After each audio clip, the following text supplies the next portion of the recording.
बलियापुर के सोमू के माँ बाप की एक एक्सीडेंट में मृत्यु हो जाती है।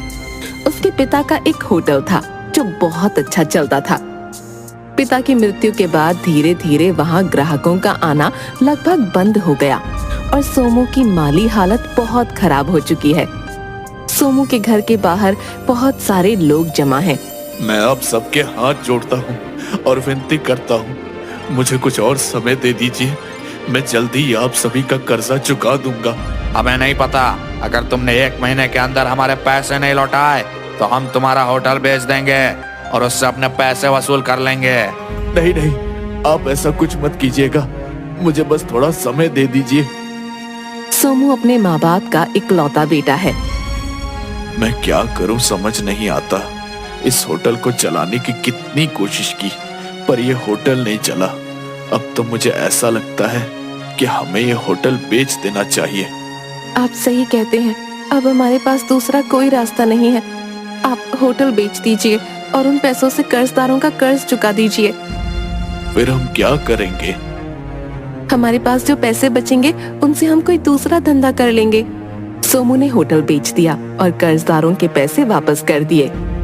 लेकिन इस सब में उसकी तबीयत बहुत खराब हो गई और बचा हुआ सारा पैसा उसकी बीमारी में खर्च हो गया। उनकी माली हालत और खराब हो गई। अब तो हमारे पास पैसे भी नहीं हैं। मुझे पता है, मेरी बीमारी से बचे हुए सारे पैसे खर्च हो गए। पता नहीं अब क्या होगा। उस दिन कुलदेवी की पूजा थी और इस पूजा में भोग लगाने के लिए भी उनके पास पैसे नहीं थे। आज पूजा में भोग कैसे लगाऊं, कुछ समझ नहीं आ रहा। ऊपर वाले ने जो हमारे पास छोड़ा है उसी का भोग लगा दो।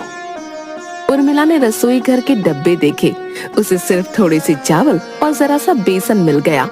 उस बेसन से बिना पकौड़ों की कढ़ी बना दी और चावल उबाल दिए। उस भोग को लेकर वो जंगल में अपनी कुलदेवी के मंदिर में गई और भोग रखकर प्रार्थना की। हे देवी माँ, हमारे पास और कुछ नहीं है जो मैं बनाकर यहाँ लेकर आ सकी। आपको यही भोग लगाना होगा। उर्मिला आंखें बंद कर वहीं बैठ गई।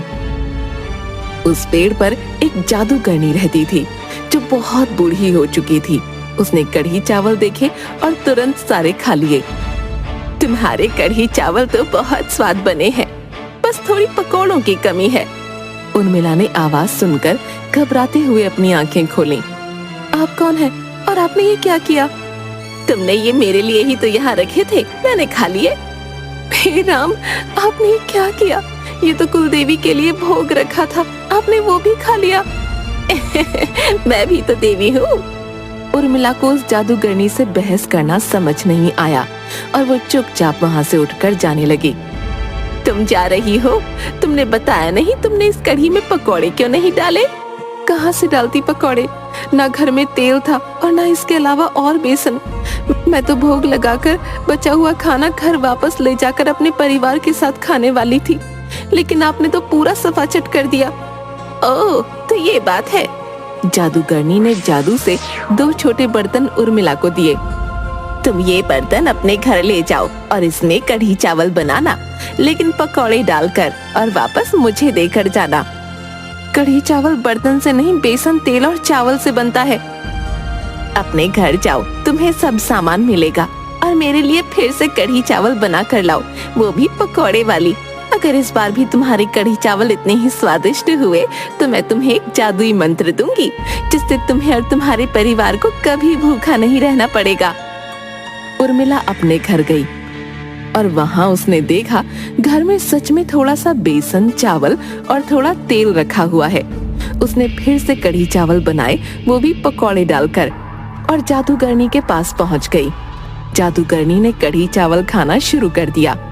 जादूगरनी कढ़ी चावल खाती जाती और उर्मिला उसे और देती जाती। थोड़ी देर के बाद उर्मिला को लगा कि वो सारा खाना खा लेगी, लेकिन फिर उर्मिला ने देखा कि जादूगरनी ने इतने कढ़ी चावल खा लिए, फिर भी बर्तन के कढ़ी चावल खत्म ही नहीं हो रहे थे। तुमने इस बार पहले से भी ज्यादा स्वादिष्ट कढ़ी चावल बनाए थे। मुझे एक बात समझ नहीं आ रही, आपने इतना सारा खाना खाया, फिर भी इन बर्तनों में कढ़ी चावल खत्म नहीं हुआ। यही तो जादू है। ये कोई मामूली बर्तन नहीं है, ये जादुई बर्तन है। इन बर्तनों में तुम कढ़ी चावल बनाना और बेचना। तुम्हारे ये बर्तन कभी खाली नहीं होंगे। बस मेरी एक बात याद रखना, तुम्हें इन कढ़ी चावलों का ग्राहकों से हमेशा उचित मूल्य ही लेना होगा, नहीं तो ये जादू खत्म हो जाएगा। आपका बहुत बहुत धन्यवाद। उर्मिला खुशी खुशी वो जादुई बर्तन लेकर अपने घर की तरफ गई और सोमू को सारी बात बताई।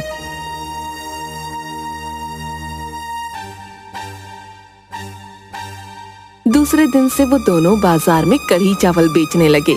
जो ग्राहक एक बार उर्मिला का बनाया कढ़ी चावल खाता, हर रोज वही कढ़ी चावल खाने आता।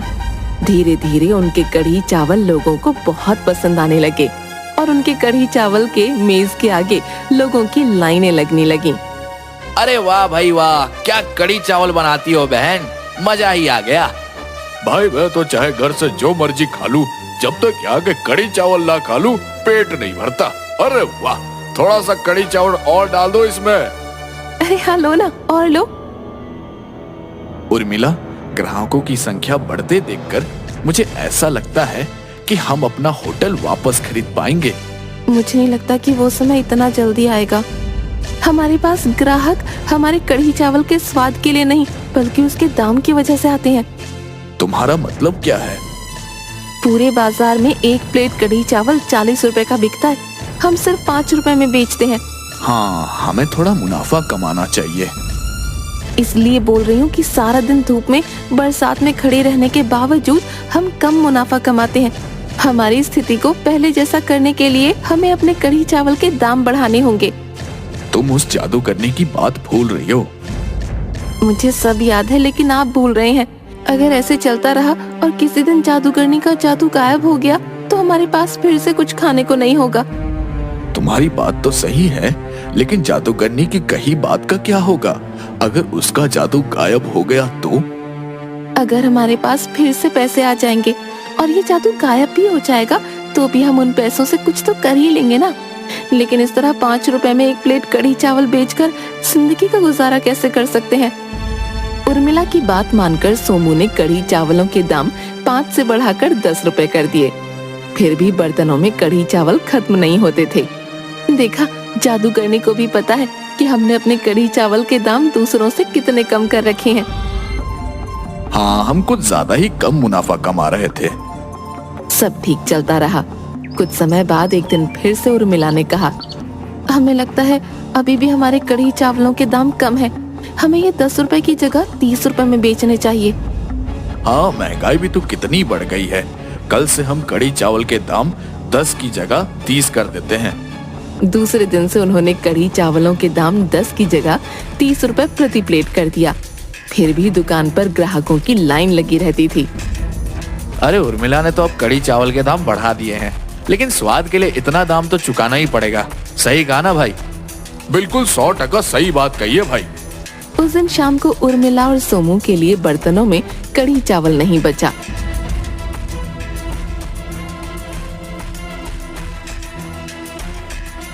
दोनों इतना थके थे कि बिना कुछ खाए ही सो गए।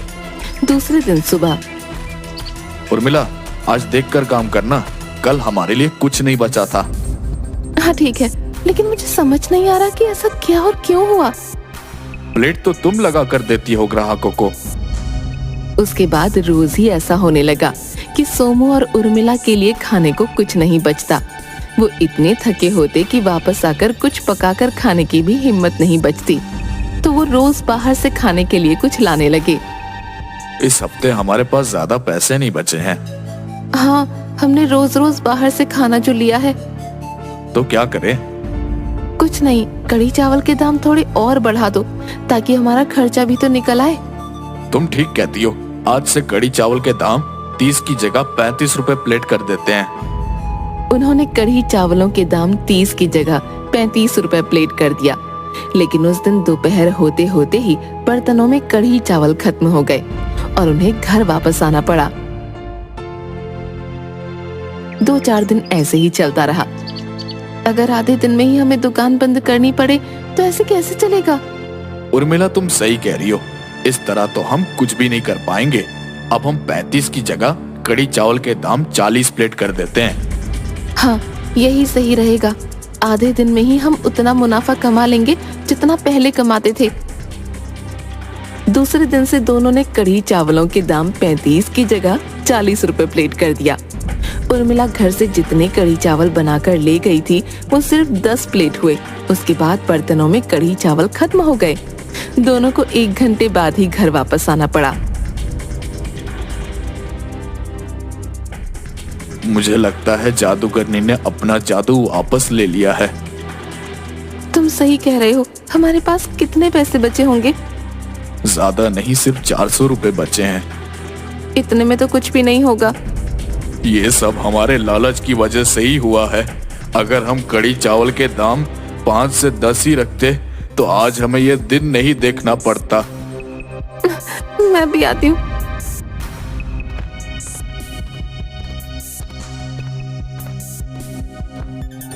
उर्मिला वापस उस पेड़ के पास गई और जादूगरनी को आवाज देने लगी। जादूगरनी जी, जादूगरनी जी, आप कहाँ हैं? जादूगरनी ने कोई जवाब नहीं दिया। जादूगरनी जी, एक बार मेरे सामने आ जाइए। जादूगरनी नहीं आती है।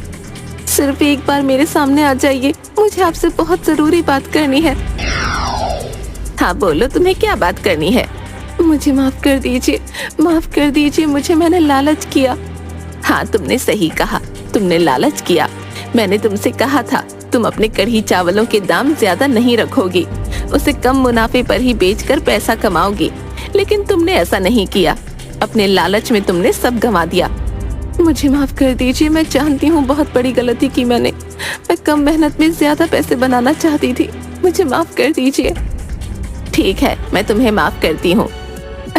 आपका बहुत बहुत धन्यवाद जो आपने मुझे मेरी इतनी बड़ी गलती के लिए माफ कर दिया। अब मुझसे क्या चाहिए तुम्हें? कुछ भी नहीं, आपने मुझे एक अनमोल चीज दी थी और मैंने अपने लालच की वजह से उसे खो दिया। अब मुझे कुछ नहीं चाहिए। इतना कहकर उर्मिला वापस अपने घर को चली गई।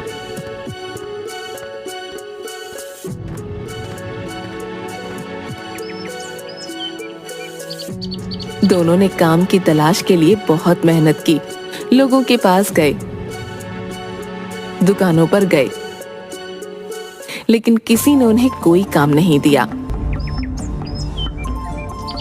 2 दिन बाद दोनों रात को घर में बैठे हुए अपने किए पर पछता रहे थे। तभी जादूगरनी आई।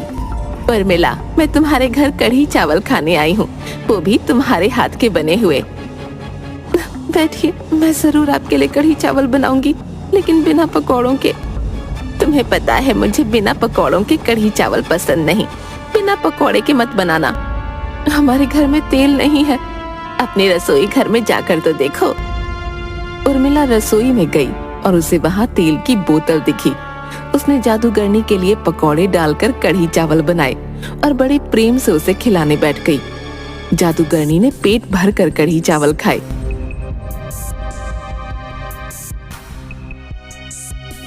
चलो अब मैं अपने घर जाती हूँ, लेकिन जब भी मेरा दिल कढ़ी चावल खाने का करेगा तो मैं तुम्हारे घर आ जाया करूंगी। जरूर आइएगा। जादूगरनी के जाने के बाद जब उर्मिला और सोमू घर के अंदर वापस आए तो उन्होंने देखा कि उन बर्तनों में तो कढ़ी चावल भरे हुए हैं। वो दोनों समझ गए कि जादूगरनी ने उन्हें माफ कर दिया है और अपना जादू का बर्तन उन्हें वापस दे गई है। दूसरे दिन से पहले की तरह दोनों ने 5 रुपए प्लेट के कढ़ी चावल बेचना शुरू कर दिया और धीरे धीरे उनकी स्थिति पहले जैसी हो गई। सोमू को अपने पिताजी का होटल वापस मिल गया। अब वो दोनों आराम से वहाँ बैठकर कढ़ी चावल बेचते हैं।